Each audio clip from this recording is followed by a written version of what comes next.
Okay, and so welcome everyone. It's nice to see everybody. A lot of you we saw downtown today at the sanctuary, so it was really a great event. And my name is Jeremy Robichaud. I'm the reference librarian at the Maynard Public Library. Tonight, we're going to be welcoming David Mark to again speak, which on today, the town's founding 150 years ago. And just also regarding the event today with the time capsule opening and everything, if you weren't able to make it earlier today, the Sesquicentennial committee has uploaded the video on their Facebook page already, so you can go on their page and check that out later.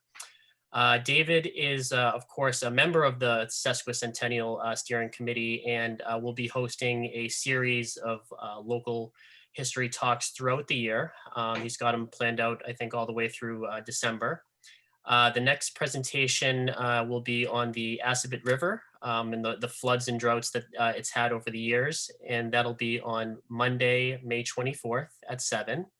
And for more information about the programs, to sign up for them, to view past programs, recordings, you can find all that information on our website. It's www.maynardpubliclibrary.org/May150.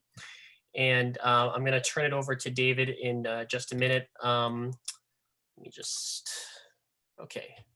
Go ahead, David. All right. Welcome, and it's great to see all of you. I'm going to start by saying that this is the third in a series of 11 talks every month. As Jeremy said, the next one is on floods and droughts in the Assabet River. So I'm promoting the series. I also want to say that much of this content reflects what is in this book, which is available for sale at Six Bridges Gallery, which has moved to its old location at 77 Main Street. I think their hours are Thursday through Saturday. So you can get this book there.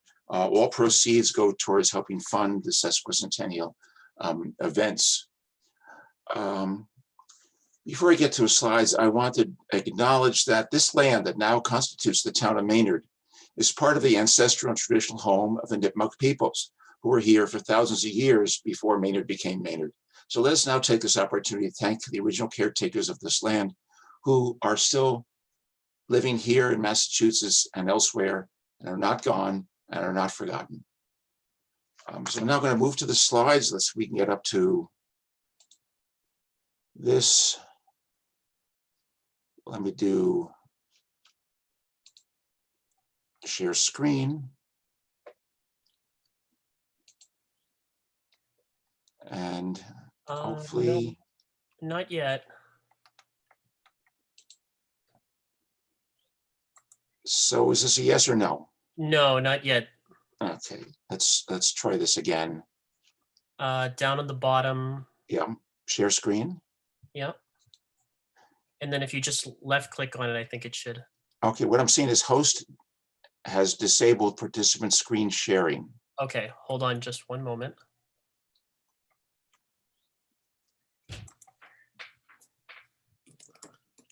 Sorry, everybody.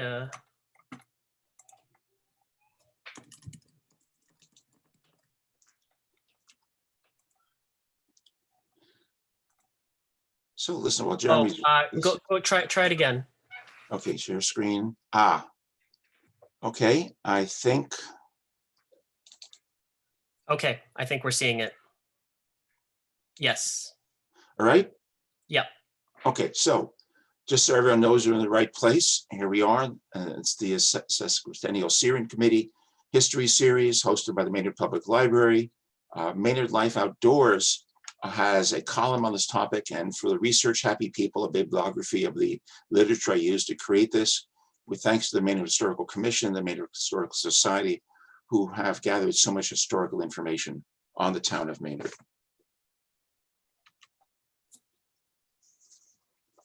We're going to go long, so we're not going to start or hover just around 1871. We're going to go to when this continent was peopled, and then we're going to take it right up to the present day, because how Maynard became Maynard is not just the static thing that happened in 1871, but it's how Maynard became Maynard of 2021.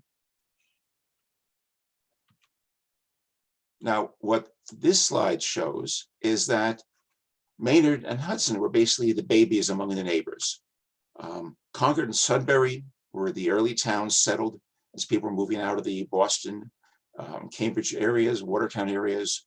Then people in Sudbury said there's not enough land here, and some of them moved over to start at Marlborough, Stowe in 1683, Acton, which had pretty much been Concord's pasture land, became its own town in 1735. Each of these requiring an approval either by the colonial government or, once we're past the Revolutionary War, by the Commonwealth of Massachusetts. You see Bolton, Lincoln, Boxborough, and then Hudson and Maynard are similar in that they were basically industrial centers. They were carved out of agrarian towns. Hudson in 1866, so they're 5 years older than Maynard, and Maynard in 1871. If we go back, this area was first populated about 9,000 years ago as people had crossed over the bridge from Siberia across the land bridge to the new continent, gradually populated the entire North America. About 2,000 years ago, it's the period we're calling the woodland period. We have the Algonquin languages. We have these name groups occupying along the coast.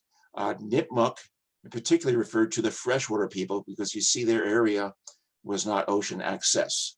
So they were distinct from these other areas, which would move back and forth in seasons, in the warmer seasons down to the ocean and harvest oysters and clams and lobsters and fish, and move inland in the winters to hunt for deer and beef and other animals.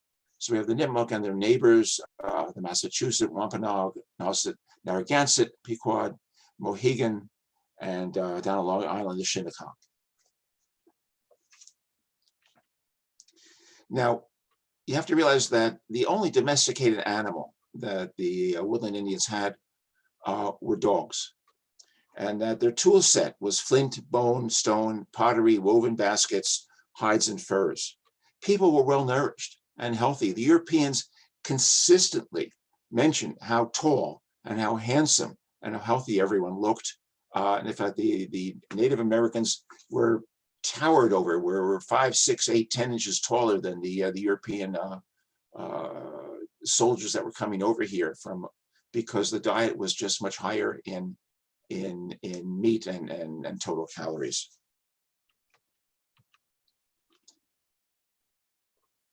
The disaster began with the diseases that were introduced inadvertently by the Europeans. And the natives referred to this basically as the Great Dying. There was a series of epidemics, different diseases from 1616 onward. So we say prior to European contact, the estimates are the Nipmuc population have been estimated at perhaps as low as 5 or as high as 10,000 people. The Eastern Algonquin population, from basically Delaware all up into north of Maine to Canada, numbered 100 to 150,000. 100 years later, it was 5% of that. The first disease was actually a bacterial called leptospirosis, which was carried in contaminated water. But then there was scarlet fever, smallpox, measles, and influenza. And you say, okay, was this a two-way situation? But in Europe, there had been so much movement of diseases across the entire European and Asian continent that there were just far more diseases coming in that direction than there were going in the other direction. And there are descriptions, as sort of pictured here, of villages so hard struck that in some instances the remains of unburied bodies were evident because the people had most had died and the people had abandoned what was left. Now we also have a great migration. This is the movement of the English from England to the New World. And it was caused by a religious division. The Puritans, as you read here, opposed the ritual and hierarchy of the Church of England. And King Charles, who ruled from 1625 to 1642, opposed the Puritans, their growing influence, their role in Parliament. He had actually then dissolved Parliament. The Puritans were feeling oppressed, and he gave them freedom to move to the new colonies.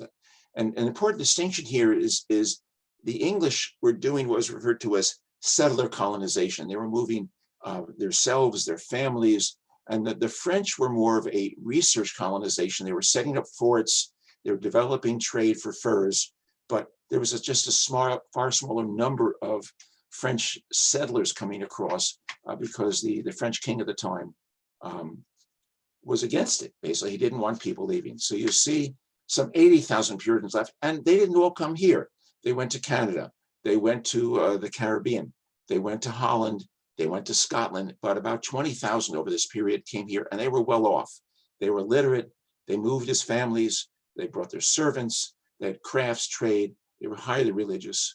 And the settlement started coastal, moved up navigable rivers, and then moved inland.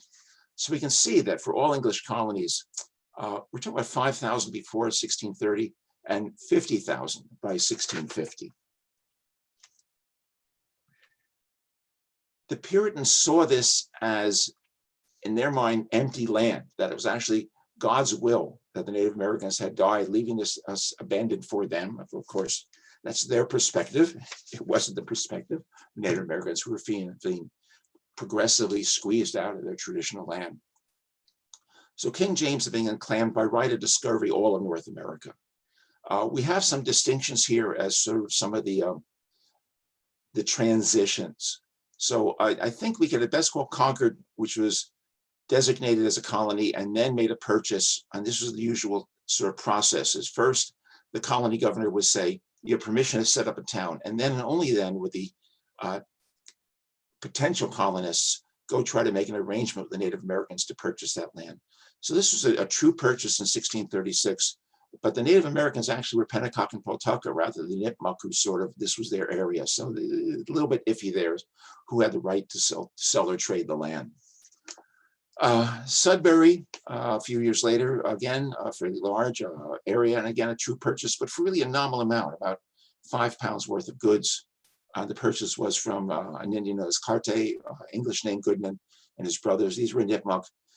Many of the Native Americans at this time were taking English names. Some were converting to Christianity. So you'll see this dual name situation. Now, 11 years later, Sudbury said, we're not big enough. We want another 2 miles, which is basically 2 miles west, but 5 miles wide. So it's 10 square miles.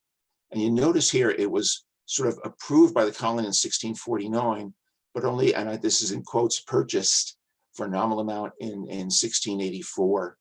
And then we have Tantamouse, who's referred to the English name as Old Jethro, distinct from his son, Peter Jethro, who lost, and again, put that word in quotes, 1,000 acres for a court case about non-payment over a couple of horses. And often these cases were settled, of course, in English court with English favoring decisions. We then have Metacomet's War, which we'll touch on a bit more, 1675-76, and now the population is diminished. After that, Stowe is named in and settled in 1683, more than 36 square miles, again, purchased later for 1684 from Peter Jethro and others for a nominal amount. And then in 1871, Maynard took 1,300 acres from Stowe and 1,900 acres from Sudbury to become a town.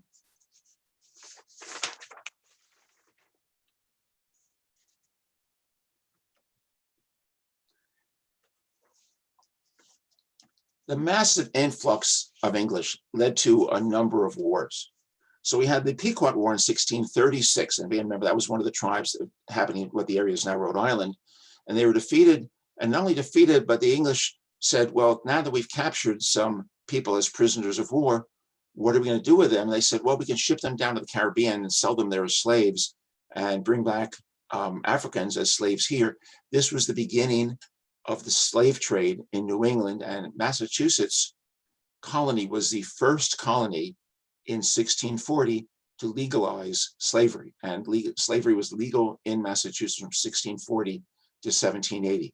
It was never the large numbers you saw in the southern plantations because there were no cash crops here, but it still was the slave trade where Native Americans captured in war were being shipped down, or just neutral in war, shipped down to the Caribbean or the Bahamas or Bermuda and sold into slavery. So Metacomet, also known as Metacomet, the English name Philip, he was the son of Massaquot, who had welcomed the Pilgrims. at Plymouth in, I think, 1629, and established peaceful trade. He became the Sashamer leader of the tribe in, what do we have there? In 1662, and for quite a number of years was trying to negotiate a balance, but it became clear that the English kept on intruding, infringing, taking, combating. There were dangerous frictions developing. And he said famously, "I'm determined not to live until I have no country." So the war between Native Americans and English colonists was 1675-76.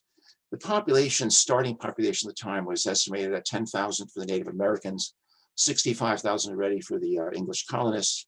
The estimates of the deaths, and that include battle, sickness, and starvation, were estimated 5,000 for the Native Americans and 1,000 for the colonists. But this was basically a horrific war on both sides.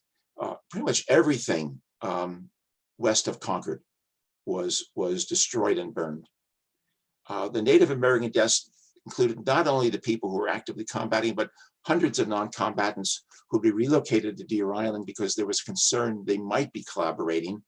And because that winter of 1675-76, many of them there died from cold and starvation. So this is basically a concentration camp in all the literal sense of that word. So after the war, an estimated 1,000 combatants, non-combatants, were shipped off to slavery. Non-combatants who had not fled were restricted to a few towns. There had been some 14 Crane Indian towns where they had adapted to some of the English lifestyle, clothing, farming, and other towns. But this was reduced now to just 4 towns after the war, and I just want to be able to name them. These were Natick, Chabana-Kong, which became Dudley, Hassanemesit, which later became Grafton, and Wabaquasit, which later became Woodstock, Connecticut. And so in times, these last 4 towns where the Native Americans were reduced to staying, basically reservations smaller than they needed to live their lifestyles, were then further taken and disappeared entirely. So this takes us to basically Stowe. And Stowe had been called the Pompasiticus Plantation, but not settled under that name. And then after the war, was settled around 1683, officially named, became a town, received its present name in 1683. We're now going to leap forward 160 years. So Sudbury and Stowe are agrarian towns with small, seasonally operated mills that saw wood and grind grain and perhaps press apple cider. Some of these buildings were multi-purpose. And elsewhere, though, the Industrial Revolution was starting to stir. We now have Amory Maynard with the beard on the left, William Knight standing very spiffy on the right. They became partners in the woolen mill 1846 to 1852. Now, they showed up in this area known as Assabet Village, which had a small paper mill already on the river, a saw and grist mill on the river, and a little bit further downstream, a gunpowder mill that sort of now was existing at what's now the border of Maynard and Concord and Acton, but no larger operating mills. It was a small town, but the point was these people were very far from the centers of their parent towns. If you had to go to church or town meeting, you were 3 or 4 miles from the center of Stowe, 4 or 5 miles from the center of Sudbury. Now, these 2 men showed up with a plan and a lot of money. What had happened was they were each mill operators, Amory in Marlborough and William Knight in Framingham. And the city of Boston bought them out and bought their water rights to their towns to supply drinking water to Boston. And they were paid handsomely for their water. And they showed up with a lot of folding money. And when people are willing to pay a lot of money for land, well, then maybe you're a fool not to sell to them. Now, if we look at these 2 men, we find how they're different. Amory was 7th generation. John Maynard had come over from England in 1638. Now, when Amory's father died in 1820, he was only 16, but he took over the family mill and then started a construction company. He actually built a mill for William Knight. They knew each other well.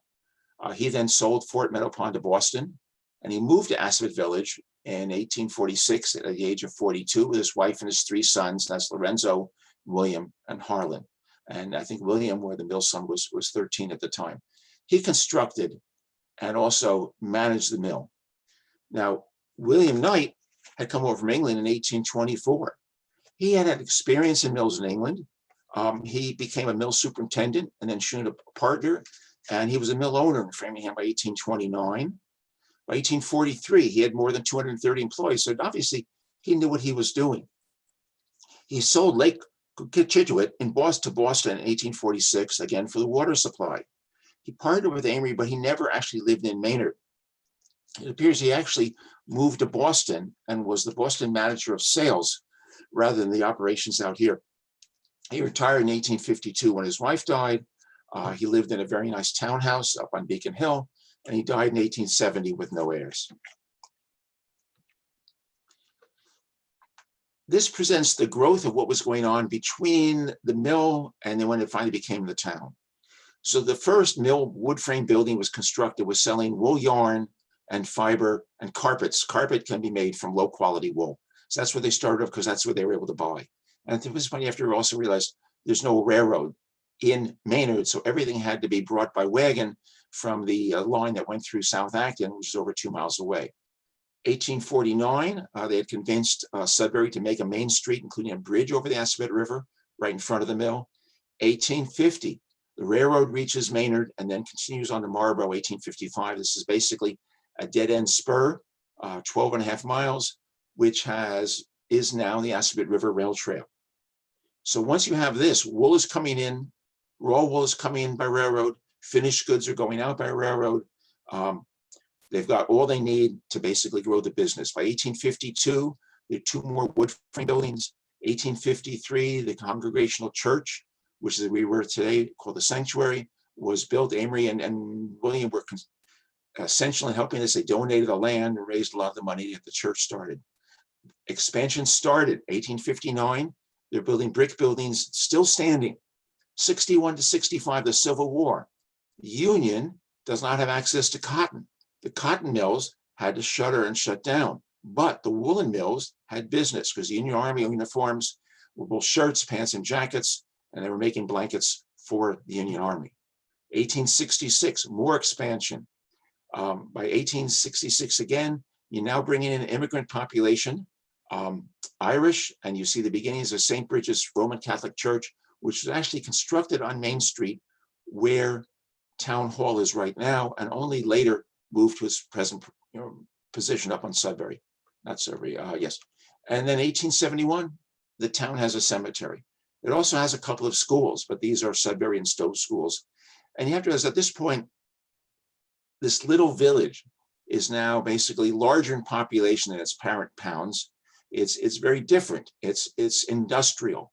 It's growing fast as an immigrant population. It's different, and these people here are tired of basically paying taxes to their parent towns when they're just on the fringes. Everything north of the Assabet River was part of Stowe, and everything south of the river is part of Sudbury. But the businesses were on the river, and basically they were tired of not being a town. We now have, interestingly, a first petition never submitted, which was crafted and signed by 68 people in 1870, and then was lost to view and suddenly appeared in 2013. And the question was, where was it all that time? So it turns out that it had ended up in the hands of Damon, who owned the Damon Mill in West Concord, and from there to the Masons, and then from the Masons, when they were closing down their operation here in Maynard, the Mason Building turned this framed original document over to the Maynard Historical Society. So you see Dave Griffin and Paul Boothroyd holding this.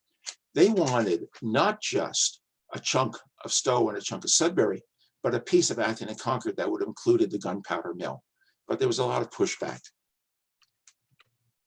So we then have the official Fowler petition, Fowler being the first signature. You may recognize that name because it was the Fowler Funeral Home, which now exists up on Concord Street, started by Henry Fowler and was in the family for over 100 years, is the oldest existing business in Maynard because it started when Maynard started.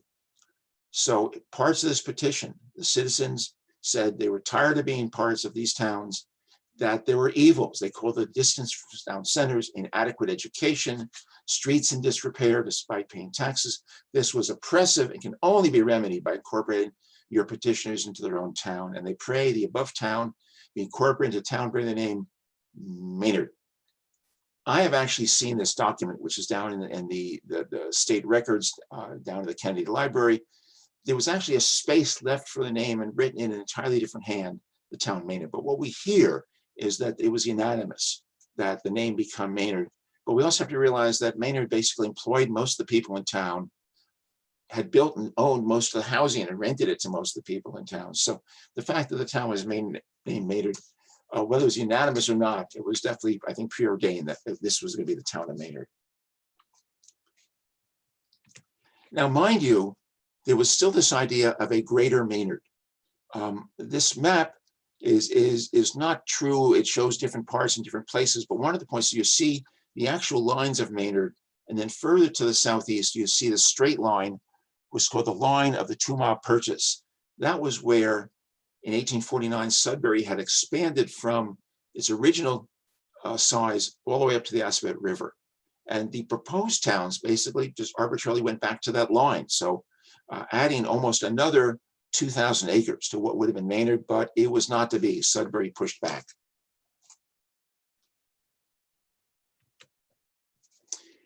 Of course, there was opposition. The Stowe residents filed 3 petitions, and they said that such a division would remove the only portion that has increased in its population and its valuation in the past 10 years, and that such a sundering would leave our ancient town in a weak and crippled condition, to which we object. Sudbury had a town vote and voted 183 to 88. Now you have to realize some of the 4 were in the portion that was proposed to be transferred. In the end, the state approved, the towns were paid, Stowe was paid. It was 6,000 plus interest. It came to this number here over 7 years. Sudbury was paid over 20,000 outright, and then also 27 over 9 years. The larger amount because the mill itself and most of the railroad was in Sudbury. Maynard had wanted more. Again, 1,900 acres, got 1,300 from Stowe, had wanted 4,000 from Sudbury and got 1,900. So if you're a town, you're going to have to celebrate. This shows in the first town's annual report what it cost for the celebration. There were fireworks. There were Revolutionary War cannon borrowed and transported from Concord. There, of course, you needed gunpowder. There were bands. The Fitchburg Railroad ran an extra train out for people from state government to come. There was surveying of the post town lines, and there was purchase and installments of stones marking the 5 corners and the major street crossings. I don't know if all of you are aware, but at almost every major street crossing from Maynard to the next town, there is a marker stone there, somewhat discreetly off to the side. And then, of course, the 5 corners. There are the 5 original stones placed there in 1871 that are still there to this day. Now, to put some perspective, a laborer would earn, between $1.60 and $2 for a 10-hour day. These are some of the markers. Now, according to the town's charter, every town's charter, each town is supposed to visit the markers every 5 years to confirm that they're still there and paint the year on them. You can see in the marker on the right that Concord was pretty diligent in getting to his marker, and Maynard managed to get there just once in 2011. And the one on the other side, the last time Maynard got to was 81. So Maynard's been a bit remiss. We're hoping that in this sesquicentennial year, Maynard can back to his markers.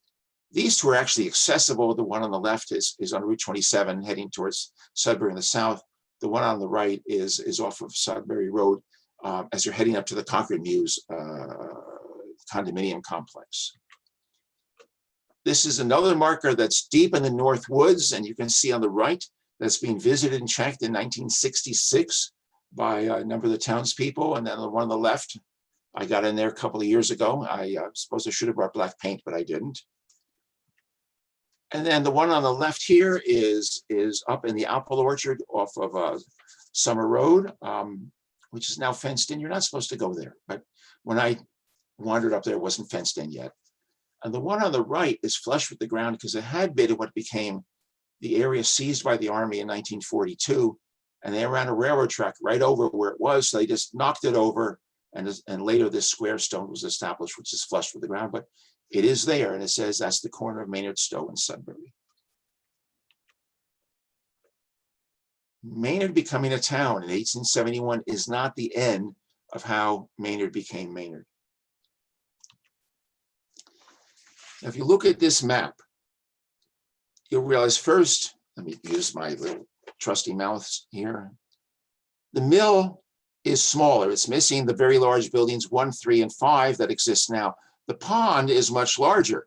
The area where the farmer's market parking lot is water at this point. It's and where this building goes in, and then over here, this parking lot is not there yet. We see the Congregational Church. We go the other way on Main Street. This is where St. Bridget's was. This body of water here in this building here is the paper mill. So it's right near the Waltham Street Bridge. It's now occupied basically by the 7-Eleven Dunkin' Donuts building, but that was the site of the paper mill. And you notice, it's going to be hard to see in this, but most of this area on the south side was owned by Amory. When he got here, he had bought up 300 acres. And then some of the north side is owned by the Brooks family. So you have a large piece of land. So you have Brooks Street and the Brooks family, Amory. This is Maple Street. That's my house, built in 1871. Many of you have seen this aerial view. So again, you see the mill, a couple of smokestacks. Again, the pond is much larger. There's a railroad spur that runs right next to it, so they can unload everything. That is now actually a driveway that runs under the parking garage and runs through the center. So you've got buildings on both sides of it. The ones to your right are the 1, 3, and then 5 along the river, and everything to the other side is the older buildings. You notice this is 1879, so you don't see the clock tower yet. Congregational Church, St. Bridget's, my house, paper mill with its own smokestack. And here at the bottom, you've got Amory Maynard's mansion, 1873, and Lorenzo Maynard's mansion a couple of years later. Lorenzo pretty much did whatever his father did. So they'd actually lived in these two houses side by side earlier. Amory moved up here, Lorenzo moved up here, and a lot of the north side of Maynard wasn't settled yet. If we talk about the population, when Maynard was created, separated from Sudbury and Stowe, its population of 1800 was larger than its parent town. And if you see this line, it remained larger than its parent towns of Stowe and Sudbury combined until after 1950. And then Sudbury sort of took off and Stowe slowly. And you can even see Acton was pretty much an agricultural backwater, orchards and chicken farms, until again, 128, 495 are built, and they take off as bedroom suburbs and are now have a larger population than Maynard. The bumps you see for Maynard, the mill went bankrupt in 1898 and then was bought by the American Woolen Company, a multi-state conglomerate, and they enlarged the building, built Presidential Village for housing, hired hundreds of people, hired Finns, hired Poles, hired Irish, hired Russians, and the population screamed upward. It was sort of static. The mill folded in 1950. It was rented out to multiple businesses, but starting in 57, Digital Equipment Corporation came in with basically a handful of employees, 8,000 square feet, rented, buying furniture on time, and starting a business that in time, within 15, 20 years or so, became the second largest computer company in the world after IBM, well over 100,000 employees worldwide, and Maynard was known as the mini computer capital of the world. And then, of course, around 1998, the company had gone on hard times. They had missed a number of key growth factors and sold what was left to Compaq, and they sold themselves then to HP, and Maynard's population sort of flattened out. One of the reasons being is Maynard is so small. It's only 5.4 square miles, and so much of that either can't be developed because it's solid rock or it's wetlands. And you have to realize in 1942, the US Army had seized 1/5 of Maynard for a munitions dump on the south side of town. So Maynard lost people who had lived there, were evicted with like 10 to 14 days notice. And the Army said, okay, after the war, you get your land back. But they lied. It wasn't true. The Army kept the land. So 1/5 of Maynard stayed with the Army until finally around 2000 became the Assabet River National Wildlife Refuge. And one of the reasons it became a wildlife refuge rather than settled is because the Army had polluted it so much it wasn't safe for housing.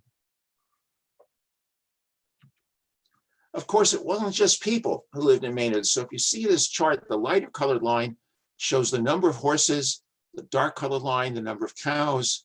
So the number of horses sort of peaked around 1900, then gradually declined because stock cars and trucks started showing up.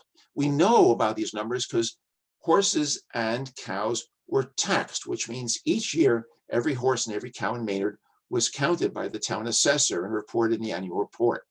But we see there were still horses well into the 1930s. In fact, I happen to know, I think the last horse in Maynard was here in the 1950s.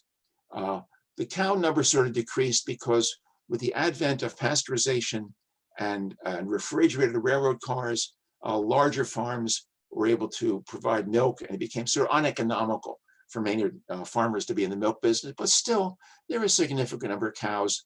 So you have to realize there was a lot of horse manure scattered around the streets of Maynard, and we're not even counting the pigs and the chickens. So this was a horse town, and it was a cow town, and it was a pig town, and it was a chicken farm, and it was pretty much wait, I forgot. In 1920, a little bit late on this, the Taylor family started a mink farm on the north side of Maynard, and they were keeping some 8,000 to 10,000 mink. And that added tremendously to the stink of Maynard. You definitely didn't want to be downwind of the mink farm. And that closed, I think, in the late 60s. But for a long time, Maynard had a major mink farm. So Maynard was not only these animals, but it was also what we call a fly town.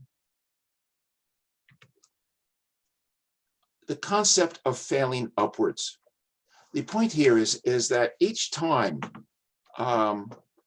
something closed, something failed, something shut down, Maynard persevered. So you had the original mill run by the Maynard family from 46 to 98. We jumped, I'm sorry, this bullet sort of jumped here, but then you had 1899, 1950, American Woolen Company. Then you should have March 42 Army seized a fifth of the land. It was known as Maynard Industries Incorporated, renting out to multiple companies, including Raytheon and then Digital from 53 to 74. But finally, in 74, Digital bought it and was here from 50 to 98. It became Clock Tower Place, and they had a major tenant. This was the world headquarters for Monster.com. And now presently we are Mill and Main, and we'll have to see post-pandemic. But the saying always was, as goes the mill, so goes Maynard. True then. But Maynard was not a commute to or commute from town. It is that now. It has a restaurant, shopping, arts hub for neighboring towns. So it's become a different and somewhat independent place. Now, Maynard almost did not stay Maynard. Went through the bankruptcy. There were lost jobs, there were lost savings because the mill acted as a bank for people who would leave some of their salary with the bank. There was a petition filed to change the name to Assabet. Public hearings throughout March. Citizens were divided. Debate was heated. Feature articles in the newspaper. On May 8th, the state legislature says no by a fairly narrow vote, 79 to 69. There would be no local vote. Maynard remained Maynard. So we again say failing upwards. We're sort of now in the present day, and we're going to see what Maynard's becoming. If you're interested in history, there are actually 9 books that span 1921 to 2014. And then right now, this is the new one, the Sesquicentennial book. The library has all these. The library has this one too, but you can also buy it and own it yourself. And we had the first annual Founders Day in 2016. It hasn't quite been annual, but we're hoping that we can resurrect that concept of celebrating it every day. Okay, at this point, I'm going to stop for a moment and we're going to go to questions and answer. However, if you stay to the end of question and answer, I've got 10 bonus slides that I'll flip through, so don't go away. So we actually didn't really get any questions in the chat. So what I would say is feel free again, people, if you have any questions, put them in the chat, or if you raise your hand, and when I say raise your hand, there's an option within Zoom to raise your hand. If you right click on your name, you can click on raise hand, and you can ask your question directly to David, whatever works for you.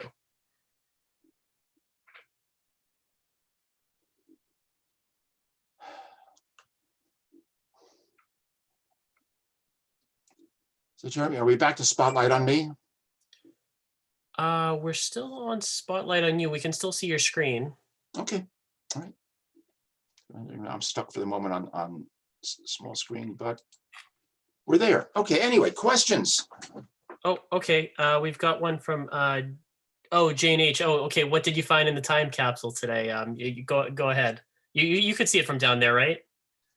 I unfortunately was down at the table selling the books and the masks and the sweatshirts and the mugs, and never got to see what was in the time capsule. So it's a mystery to me, but I think the town will find some place to display it, either at town hall or the library when we reopen these places. Yeah, I can tell you a lot of. I was down there, and I can tell you a lot of what it was just branded items that had the 100th anniversary of Maynard. There was some interesting items. There were newspapers from the time. There was a branded ashtray. There were shirts. There were bumper stickers. There were pretty much anything they could stick the 100th logo onto was on there. And then also there was the 12 at 12:10 the fire horn went off.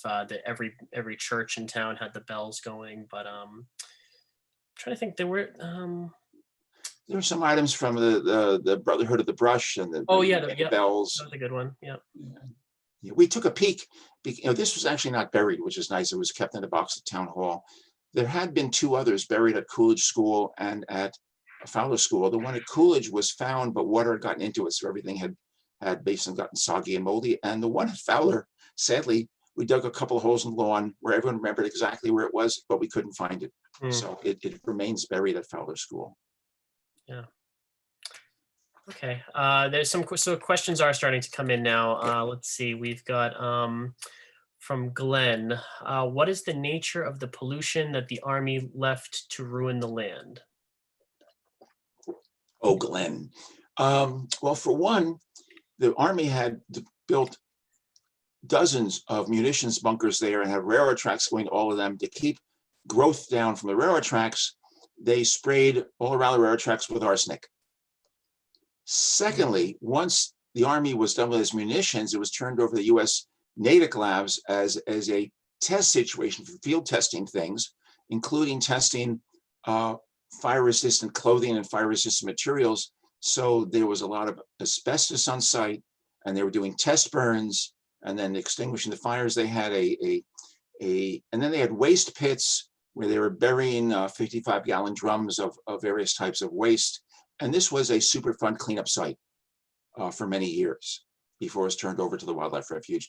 Areas of the are still closed off to the public. Part of it. I'm going to go back and forth between the chat and actually I see Barbara B has raised her hand, so I'm going to go ahead and unmute her. Hi. Try again, Barbara. Okay, Barbara, go ahead. Good. Yep. Okay. David, can you speak about the transportation to and from Boston and between other towns? Was it train? I think there was a trolley at one time. Yes, briefly, the train came in 1850, and there were trains running regularly, from Marlborough through Hudson, Stowe, Maynard, and joining the Boston-Fitchburg line at South Acton, which is where the train station is now. So you had a regular train schedule starting at like 5 in the morning. As a matter of fact, Amory and Mary Maynard's youngest son, Harlan, they decided they didn't want him for a while going to the public school in Maynard. And they were putting him, basically he was going by train to a private school in Concord, where his classmates were Ralph Waldo Emerson's children. And he may have actually had Thoreau as a teacher at times. Separate from that, in 1901 to 1923, there was a trolley that connected again Hudson, Stowe, Maynard, Concord, and had a spur up into Acton. So for a nickel, you could travel on the trolley, and the trolley, train started at 6 a.m. So some people actually commuting by trolley to get to and from Maynard. And then the trolley stopped in 1923, but was replaced by the Lovell bus line. So we had a fairly large bus line that was centered here in Maynard in what had been the trolley barn, and ran buses everywhere. Wait, one answer. The first car in Maynard was actually a Stanley steamer. Stanley was a Massachusetts company, and I think it was Dr. Field, who lived on Concord Street, was enamored and bought the very first car in Maynard, which was a Stanley steamer. Okay, the next question, I'm going to turn it over to Christine, but actually Christine has sent me a quick message about another thing that was found in the time capsule today, was that they had index cards that were kids in Maynard had written basically with, I guess it was information about, I'm not exactly sure what was on the index cards, but I'm sure they're going to, I think it was just what was going on in their lives and things like that. There was like a giant stack of index cards I didn't get a chance to look at, but like David said, I think they're going to they're going to try their best to display a lot of this stuff somehow in the future. And I'm going to turn it over to Christine, who had a question for you. Okay, go ahead, Christine.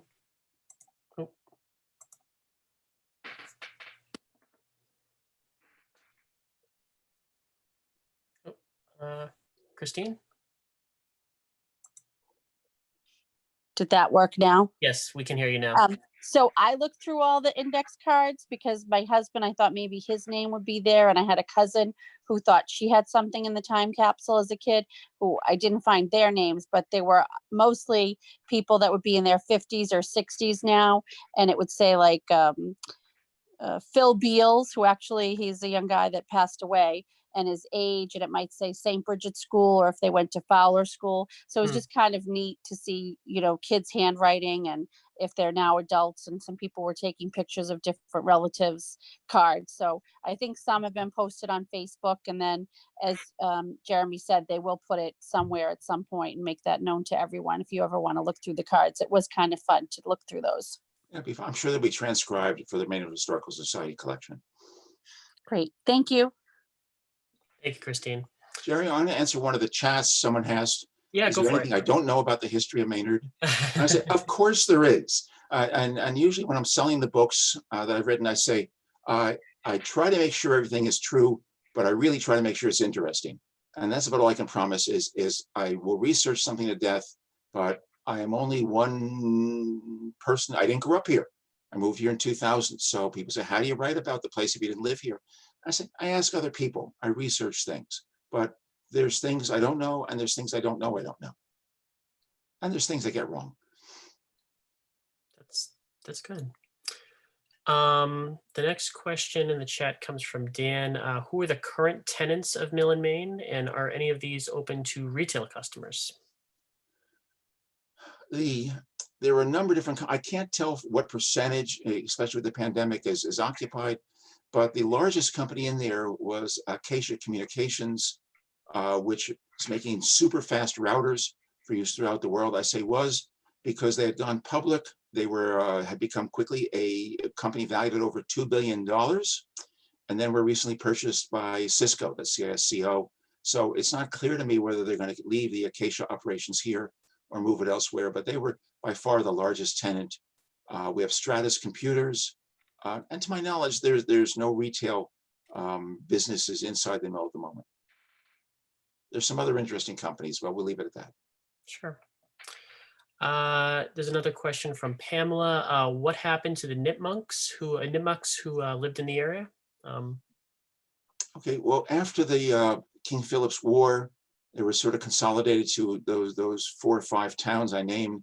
So the largest Nipmuc population is sort of in the Worcester-Grafton area, and there is an active reservation that has been in Nipmuc ownership continuously from before Massachusetts was Massachusetts, and has state recognition as a tribe, and is hoping to have federal recognition as a tribe. So there are still active Nipmuc people in Massachusetts and perhaps some other states too. This one comes from Linda Holt. In Acton, there are many stone circles left from the Nipmucs.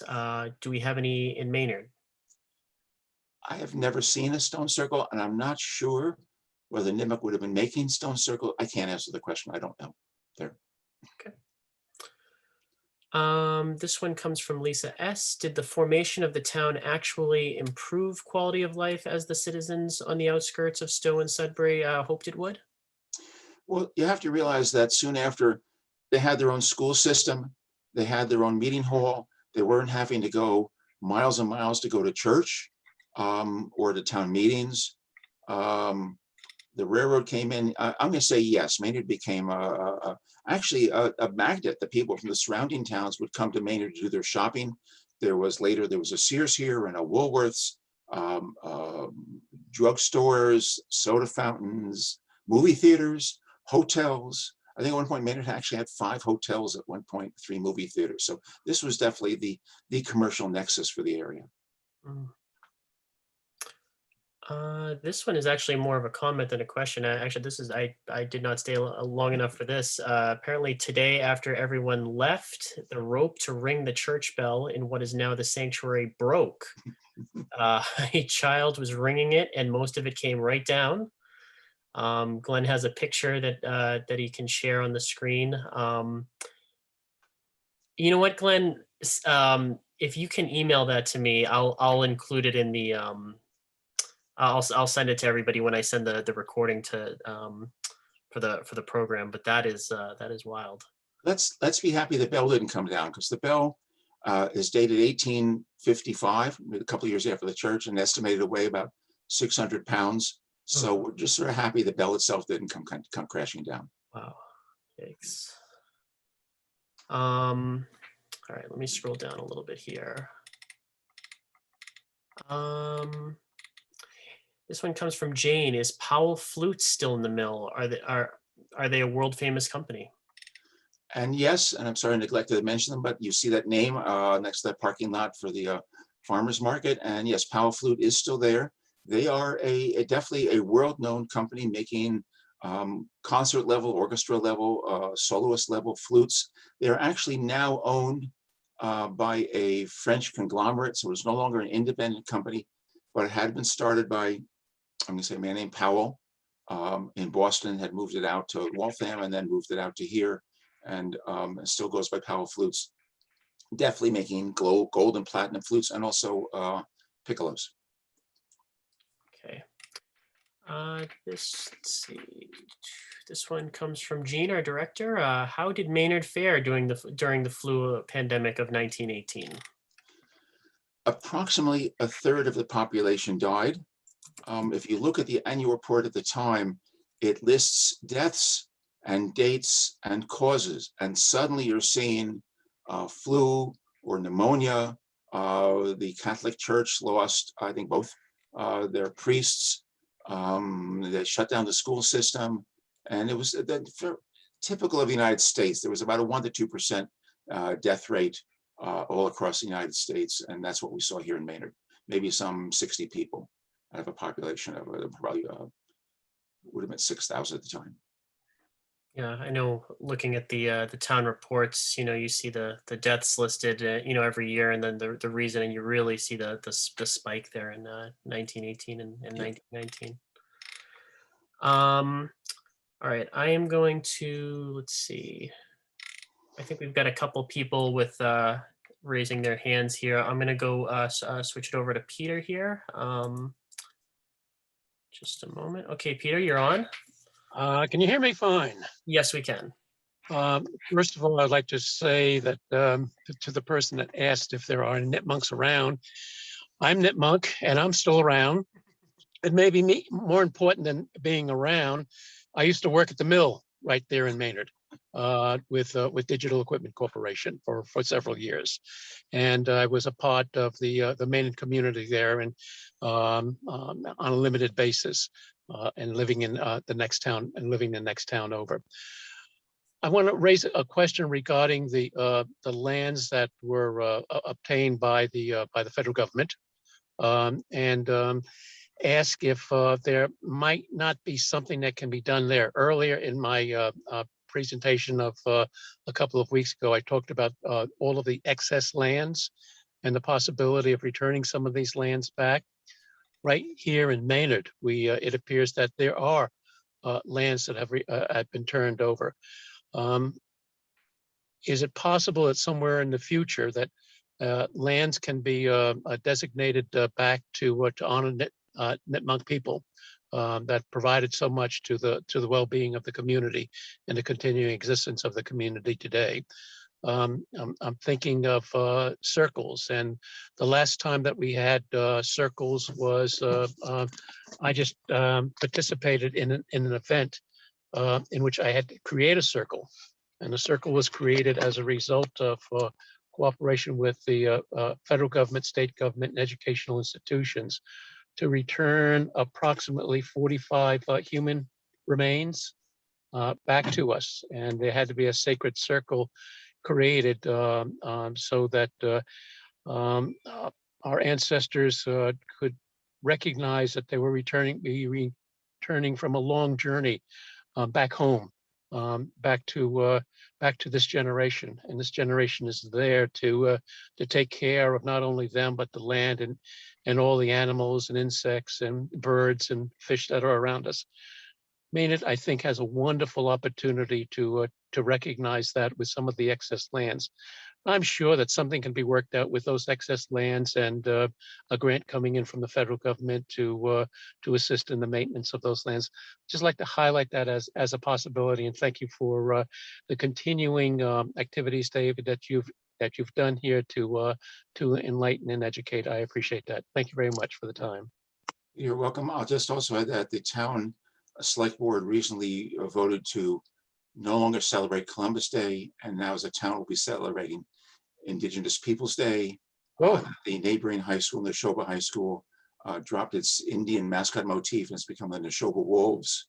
So I think each town is having certain recognitions. Now we have within Maynard, again, there's some land is federal and the Wildlife Refuge. There's also town-owned land. I will mention, having seen these items in the collection of the Historical Society, there are some flints and some what look like net weights that are in the collection. A small amount probably of what was ever discovered in the area. Mostly it was never turned over from the individuals who found things, but it's still, a question of whether towns like this should own Indian artifacts that happen to be found on what's town land now. Okay. The next question is from Glenn. Can we use the mill pond to generate electricity today? The mill actually has authority to reactivate. They probably would need a new turbine. And, one of the problems were, yes, there was a large volume of water, but a relatively small vertical drop. What Amory and William saw was that they moved the dam upstream and they moved the mill downstream, because the original had been a small mill on Mill Street. They could create a larger vertical drop and also back up far more water, but it's not a lot of vertical drop. And I think all they ever got out of it was 125 kilowatts, which is not huge amounts, but in theory, yes. The mill has to be careful not to take water out of the stream of the river when the river drops below a certain level, about 40 cubic feet per second, because they don't want the river running dry to have water diverted through the mill. But yes, in theory, there's potential for restoring electrical power generation. Okay. I don't see any other questions in the chat. I know we do want to definitely make sure we have time for David's bonus slides there, but I want to make sure everybody has their chance. If it will say going once, going twice, anybody, you can either raise your hand or you can ask a question in the chat. Oh, we've got a question. This is Cynthia. All right, go ahead, Cynthia. Oh, go ahead and unmute. There you go. I have a question about the Maynard name. After what happened with the bankruptcy and then people trying to change the name of the town, they obviously weren't very happy with the family. Was the name rehabilitated? How did people come to think of the family? Okay, a little story, because at that point, Lorenzo Maynard had moved away, but but still owned land here and had some operations here. And actually he was so offended by the attacks on him and the attacks on the name that he had his dead wife and his 4 dead daughters disinterred from the cemetery and moved to Mount Auburn because he never wanted to come here again. So clearly on the Maynard family side of this, they were done with Maynard, even though the town name remained. And, going forward, angers and animosities fade, and Maynard, people can be proud of Maynard being Maynard, but it was an interesting moment in 1902. Thank you. Okay, should we do bonus slides, Jeremy?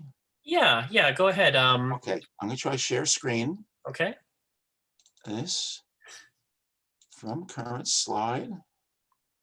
We're seeing it. Okay, so which slide are you seeing? Well, actually, we're just seeing like the slide show. So if you go into, oh, there you go. Okay. Yeah, you're good.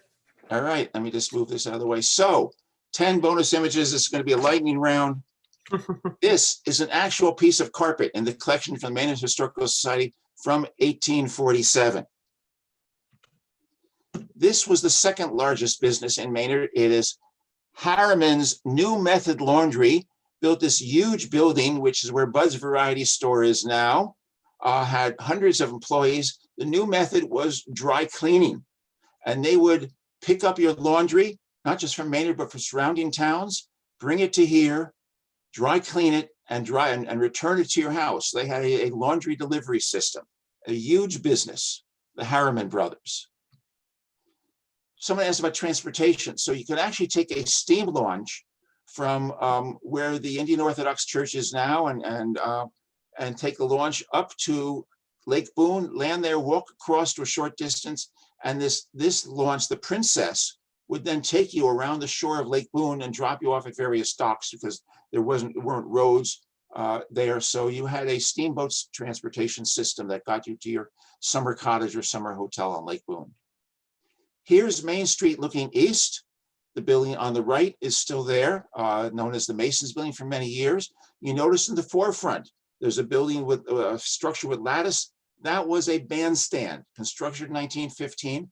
You look closely, there are actually electric lights above it that was powered by the mill. You see the trolley tracks running down the center of the street.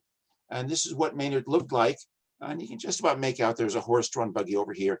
This was the post office at the time, according to where Boston Bean is now. Okay, here we are looking down. The dam would have been here. This was an ice house, Bent's Ice House, which would fill ice from the area backed up on the Assabet River and load ice into the railroad on the other side. What is now the Indian Orthodox Church was the power station for the trolley, so it had steam generation. This was the trolley barn. There's the boat launch. So this is what this end of Maynard looked like. 1921, this is a scene from the parade. So you've got the parade marching this way. Again, the Masons Building. This was an iron bridge, was replaced in the next year, 1922. And there were a number of buildings there. You can just see the steeple of what was the Congregational Church. 1934, depths of the Depression. The Assabet Mills sold off over 100 houses that it owned and rented out, and many of the tenants were able to buy the house they lived in and get a mortgage at 6%. They auctioned off all this property. They didn't want to be in the house business or the landlord business anymore. So these are the 1934 auctions. This is an interesting aerial shot because it shows the mill. Even though things are greening up, the pond is not completely thawed, so you see ice here and here. You see building 1, building 3, and building 5. There's the old mill. At this time, you see the clock tower there. The tracks went this way. Notice no parking lot here. No parking lot here. People walked to work and walked home. This was not a commute to town at the time of this picture. And you can see the river here. There's the Florida Street Bridge. There's the Fowler School, built, I think, in 1926. So that's just a view of Maynard before commuting. This is the railroad bridge over the Assabet River, which is now the site of the Assabet River Rail Trail Bridge. So it was elevated far above the river, and people used to walk the trestle. Notice no railings. They're walking from tie to tie. There was a small lower bridge under that, basically to service the coal yards. And this is the 1971 celebration. We had an inner tube race down the Assabet River as part of the celebration. So we're not doing that this year, but it was just an interesting item to be able to find.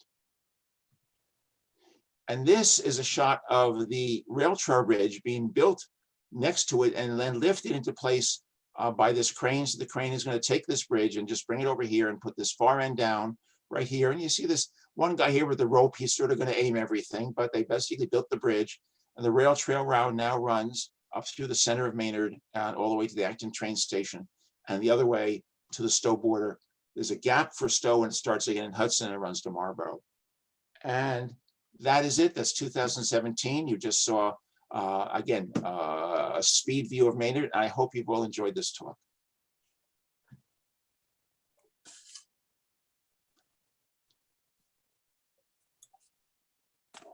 All right. Well, thank you so much, David. This was great. And thank you, everybody, for celebrating Maynard's 150th today. Today is the actual day, so that's great. And we'll look forward to hopefully seeing you in May. May, what was the date? The 24th, I believe, for the Assabet River program that David will be doing.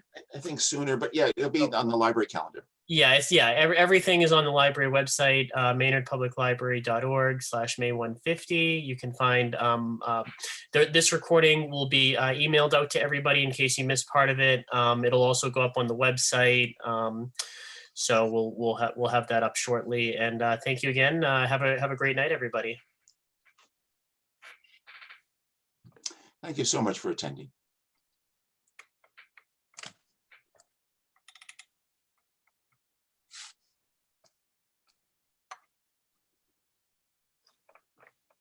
Oh, I'm going to hit stop recording.